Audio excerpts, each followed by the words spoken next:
ating pagninilay-nilayan, the true shepherd versus the spiritual thief and robber.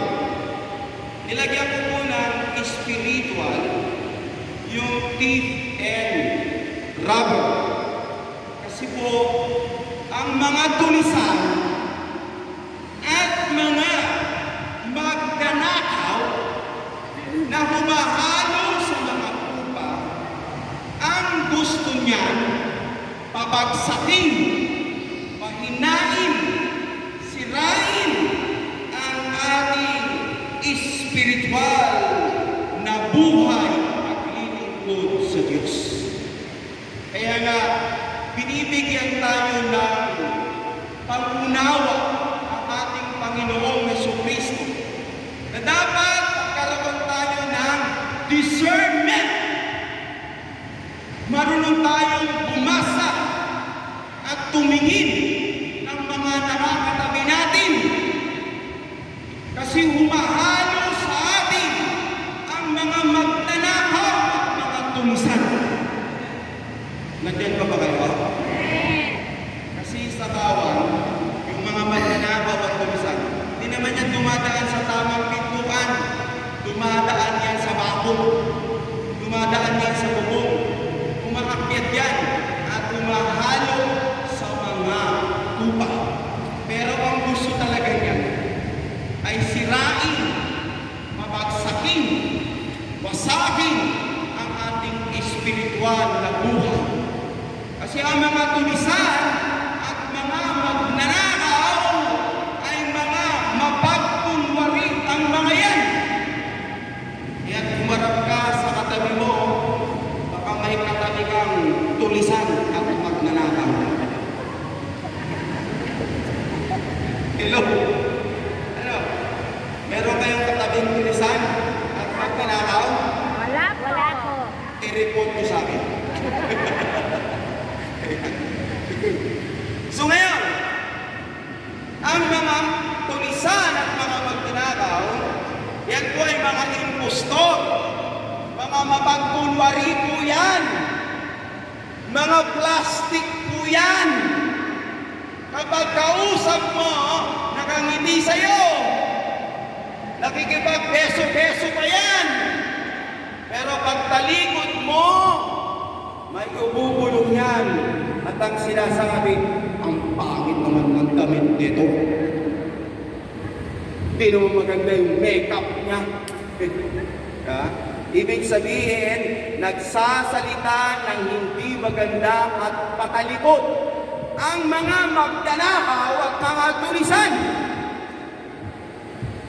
Nandiyan pa ba kayo? Amen. Nandiyan pa ba kayo? Kasi ang mga yan ay mapagkunwari at mapagpaimbabaw. Hello? Ganito ang karakteristik ng mga spiritual thief and robber. Pag nasa gawain, ang bait. Nakikinig ba kayo? Pag nasa gawain, panay ang praise the Lord at hallelujah. Pero pag uwi ng bahay, pagtingin sa bahay, nakitang makalat ang bahay. Ang mga hugasan, hindi hinugasan. Pagpasok sa kwarto, yung mga kumot, hindi niligpit ang hinigaan. Pagtingin sa kama, ang mga labahan nandoon sa ilalim ng kama. Ganito ang mga tulisan at mga magnanakaw. Huhubarin ang damit tupa. Huhubarin ang damit tupa. Sasandal sa dingding. Kukunin ang Armalite. Itututok sa mga apo at anak. Pagputok ng Armalite, Rakatakatakata. Boom, boom, boom, boom. Kagagaling pa lang sa gawain. Katatapos pa lang magsimba at mag-prayer meeting. Pag-uwi ng bahay, bumangera na agad. Kaya sabi nung anak at saka nung apo, paano ba naman ako makakatindi? Kagagaling pa lang sa prayer meeting, tinan mo yung bunganga. Nagka-armalite na naman. Hello? Hello? So mga minamahal na kapatid kay Kristo Jesus, hindi po tayo spiritual thief and robber. Dapat tayo ay kaisa ng tunay na pastol, kaisa ng mabuting pastol, sumusunod sa punong pastol, mabuting tupa na naglilingkod kay Yahweh El Shaddai. Amen! Kaya sinabi yan ng ating Panginoong Jesucristo yung contrast, yung pagkakaiba ng dalawa, para maging aware tayo, para maging maingat tayo, para maging malinaw sa ating puso at isipan ang pagkakaiba ng mga tulisan at mga magnanakaw ng mga tunay na tupa na naglilingkod kay Yahweh El Shaddai. Kayo ba'y mga tunay na tupa? Itaas ang kamay ng mga tunay na tupa. Iwag kayo kaya kamay. Mahina.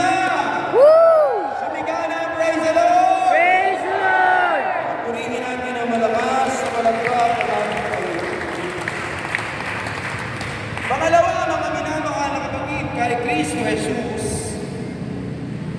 Jesus is the door.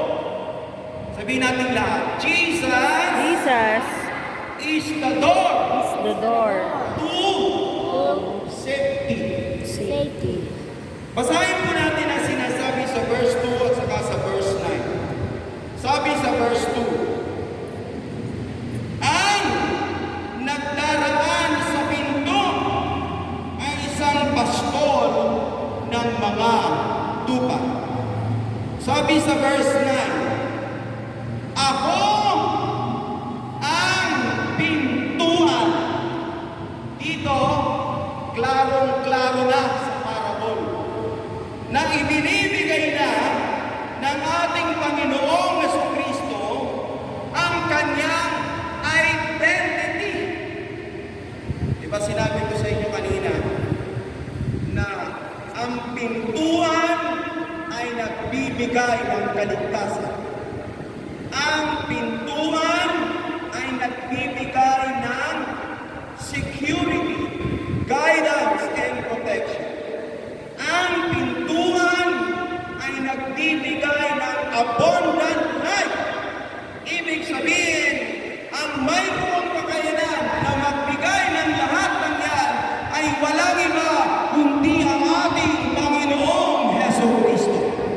Sapagkat sinabi sa talinghaga, sinabi ni Jesus, ako ang pintuan.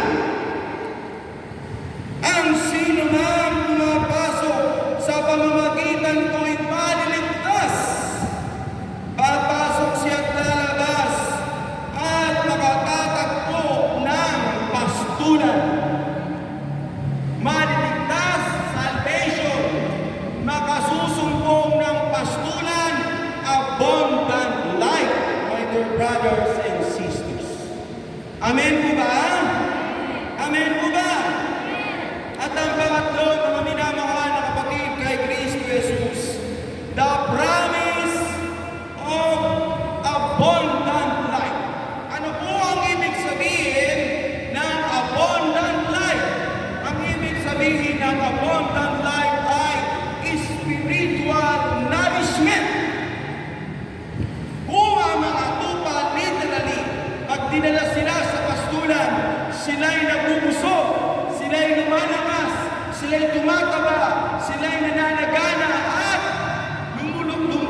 ating spirituality mag-grow, yung ating spirituality ma-enhance, yung ating spirituality tatatag at lalakas at laging handang sumunod at magpuri kay Yahweh El Shaddai.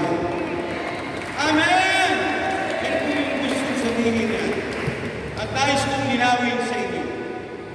Pag sinabing abundant life, hindi po yan tumutukoy sa wealth o kayamanan. Tandaan po natin lahat yan. Yan po ay spiritual nourishment. Pag sinabing abundant life, kahit ano ang ating buhay, ano man ang ating sitwasyon, ano man ang ating kalagayan, may problema man tayo, pagsubok o mga suliranin, ang mayroong abundant life, nagsisimba, umaaten, nakikiharap sa tao, ng mayroong kapayapaan, ng mayroong kasiglahan, ng mayroong kagalakan, mayroong satisfaction, mayroong contentment na nagpupuri kay Yahweh El Shaddai. Yan po ang ibig sabihin ng abundant life, spiritual nourishment. Gusto ba ninyo magkaroon ng abundant life? Gusto ba ninyo magkaroon ng abundant life? Magsitayo na po kayo lahat, mga brothers and sisters.